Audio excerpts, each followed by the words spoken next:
Konnichiwa, konbanwa minasan. Watashi wa Monica Putri Diana desu. Di sini saya akan menyampaikan kembali penjelasan yang sudah Yanto Sensei telah sampaikan.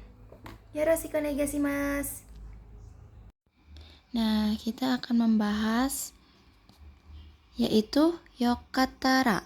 Yokatara artinya kalau berkenan. Yang sudah saya bintangin. Yokatara itu apa sih?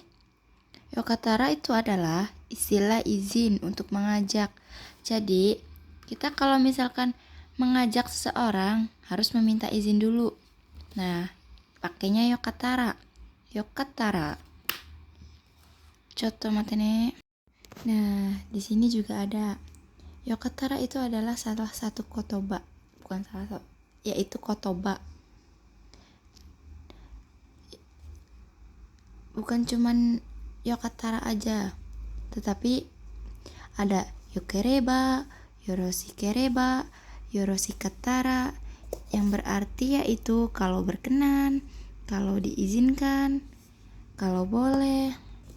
Jadi yokatara itu adalah perizinan untuk mengajak. Nah, ini untuk contoh-contohnya. Contoh-contoh kalimat yokatara. Yokatara itu salah satu bentuk dari tara, yaitu kalau. Kalaunya itu dari tara, yokatara. Tara kereba, yoroshikereba, yoroshikatara, yaitu kalau. Nah, di sini ada contoh kalimatnya. Yokatara ishoni eiga o mimasen ka? Yokatara. Apa tuh artinya tadi? Kalau berkenan, kalau diizinkan, kalau boleh, kalau mau. Ishoni eiga o mimasen ka? Mau tidak menonton film bersama? Nah, ini juga mimasen ka juga kan suatu penawaran yang kemarin sudah saya jelaskan ya minasang. Nah, ini bentuk halusnya dikasih yokatara. Dan yang kedua, yokatara konbang osake o nomini ikimashou ka. Nah, ini itu contoh kalimat yang tadi Yanto Sensei sudah jelaskan. Artinya yaitu kalau berkenan atau kalau diizinkan nanti malam maukah pergi minum alkohol. Nah, ini ada cuinya ada cui. Sebelum menawarkan sesuatu harus izin terlebih dahulu. Lalu minasang, kita akan bahas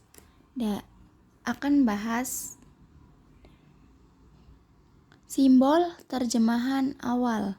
Nah, ini itu adalah cara untuk menerjemahkan cerita panjang atau menerjemahkan bahasa Jepang. Nah, itu ada wa, mo, ga, to.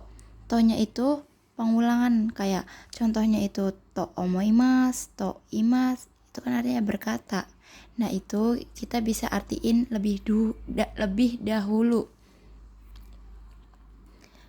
Dan yang kedua, dari, koma, sampai, kemudian, dan, dengan menggunakan karena, kalau, sebelum, setelah, sambil, ketika. Udah ya, ketika, sampai ketika. Nah, ini itu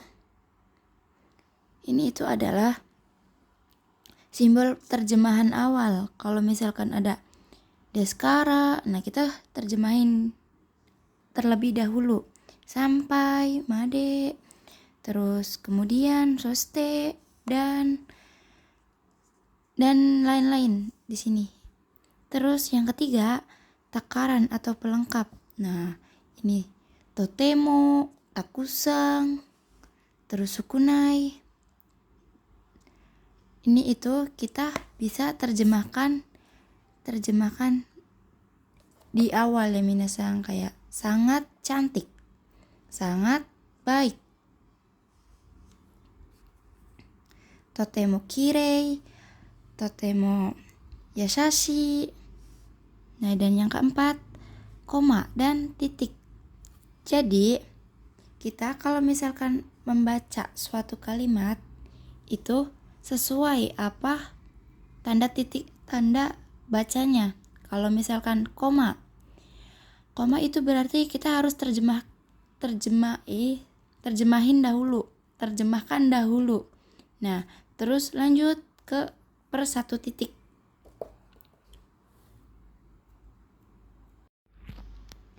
Kemudian ada pengecualian terjemahan yang di awal.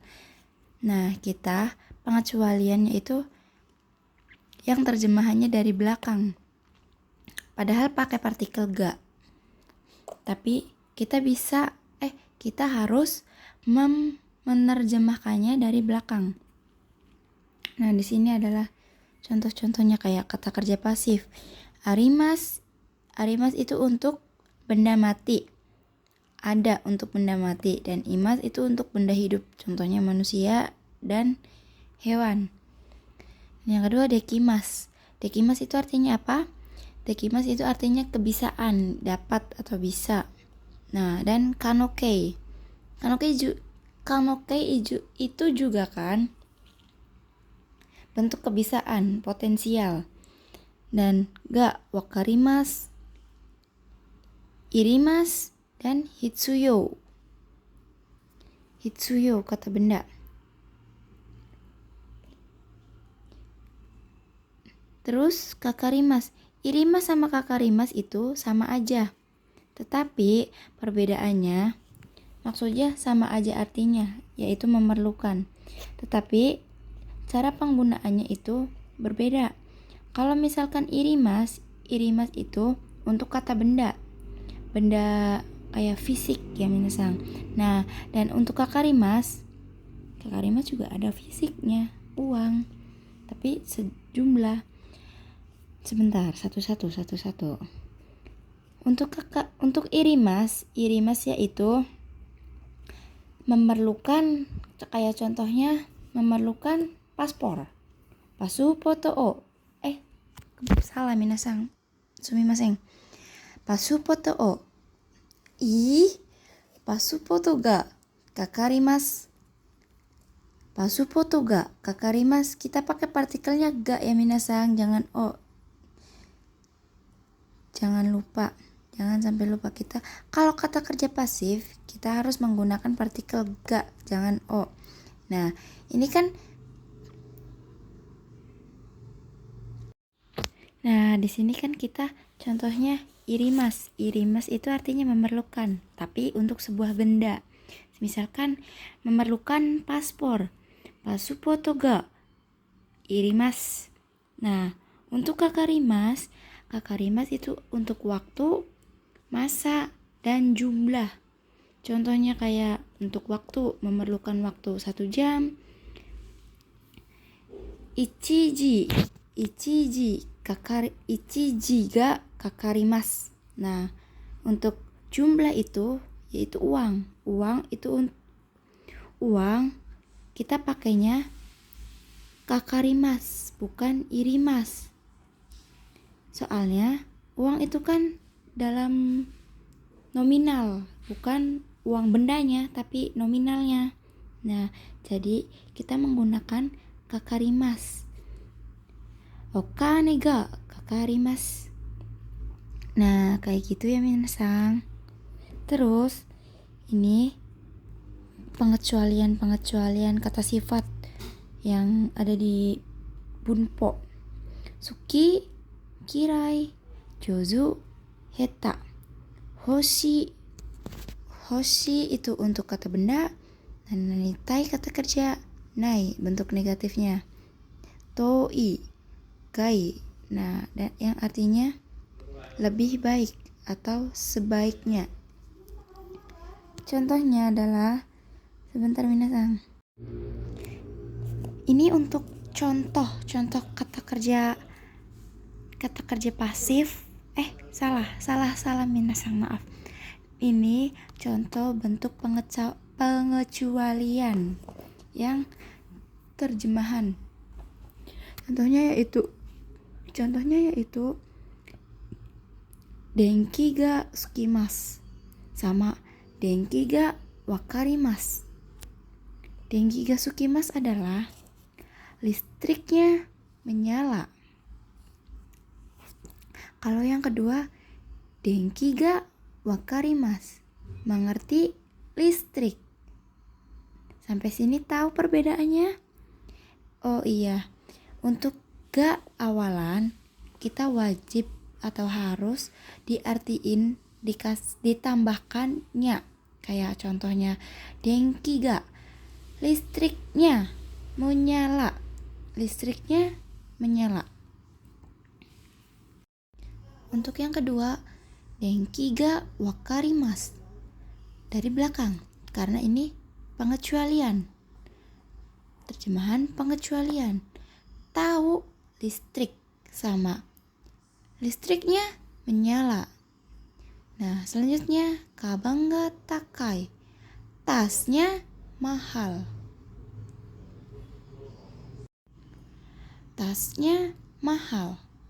Dan yang selanjutnya suka tas, kabang ga suki, kabang ga suki desu.